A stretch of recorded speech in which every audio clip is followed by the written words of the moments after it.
AgFM. Et c'est le moment de lever les yeux avec le groupe astronomique de Carqueville. Nouveau rendez-vous sur AgFM. Aujourd'hui, on s'intéresse à un astre que tout le monde connaît, mais qu'on ne regarde peut-être pas assez de près, la Lune. Alors, pas besoin de télescope pour en profiter. Notre satellite naturel offre déjà beaucoup à découvrir à l'œil nu. Et j'accueille Dominique Boust, le président du GAC. Bonjour. Bonjour. Alors, qu'est-ce qu'on peut observer d'ailleurs sur la Lune, simplement à l'œil nu ? Vous savez, depuis l'Antiquité, certains dogmes essayaient de faire croire que la Lune, et le Soleil aussi d'ailleurs, étaient des globes parfaits. C'est vraiment nier l'évidence. D'ailleurs, il suffit de regarder la pleine Lune pour se rendre compte que la Lune n'est pas du tout un globe parfait, même si à l'œil nu, on ne peut pas percevoir évidemment tous les détails que révèle un télescope. En fait, il y a deux grands types de formations qu'on voit à la surface de la Lune quand on l'observe à l'œil nu, et notamment à la période de la pleine Lune. On voit des grandes taches sombres qui sont vaguement circulaires.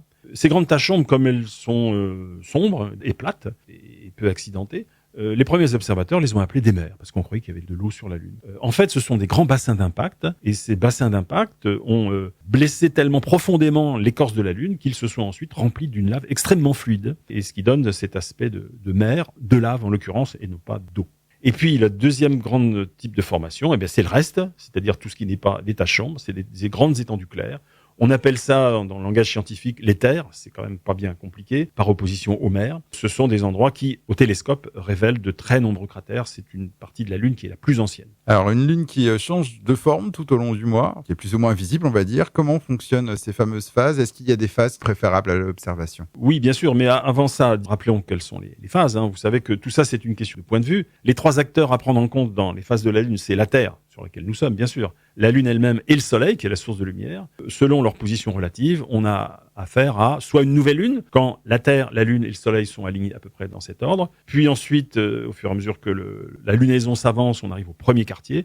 Puis enfin, on passe à la pleine Lune, quand la Lune, la Terre et le Soleil sont alignés dans cet ordre. Et on termine la lunaison 8 jours après par le dernier quartier. Puis enfin, on retourne à la nouvelle Lune. Il s'est écoulé à ce moment-là 29 jours et demi. Donc pour l'observation, la pleine Lune de préférence ? Ça dépend ce qu'on voit. Je vous l'ai dit tout à l'heure, pour découvrir les grandes régions caractéristiques de la Lune, évidemment la pleine Lune.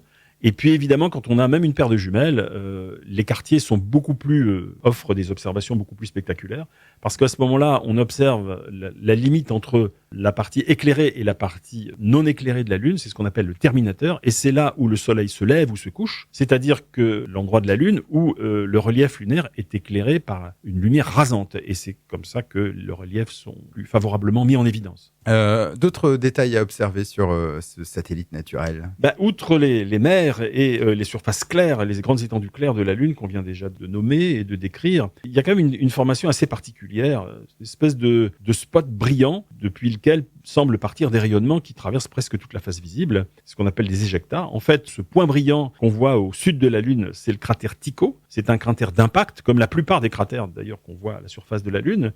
Et ce cratère Tycho, il fait 90 km de diamètre tout de même, et il s'est formé il y a une centaine de millions d'années, c'est-à-dire à l'époque où la Terre était sous le règne des dinosaures. Donc ça, c'est ce qu'on peut voir, mais il y a aussi une partie qu'on ne peut pas voir sur la Lune, ce qu'on appelle la face cachée de la Lune. Comment expliquer ce phénomène ? Finalement, notre satellite est pudique pour nous montrer toujours sa meilleure face. La réalité des choses, c'est que la Lune est ce qu'on appelle synchrone, c'est-à-dire qu'elle nous montre toujours la même face. La face visible, par définition, c'est celle qu'on voit toujours depuis la Terre, et par opposition à la face visible, on a la face cachée qu'on ne voit jamais depuis la Terre. C'est lié au fait que pendant que la Lune fait un tour autour de la Terre, en un peu moins d'un mois, elle fait également un tour sur elle-même, de sorte qu'elle nous présente toujours la même face.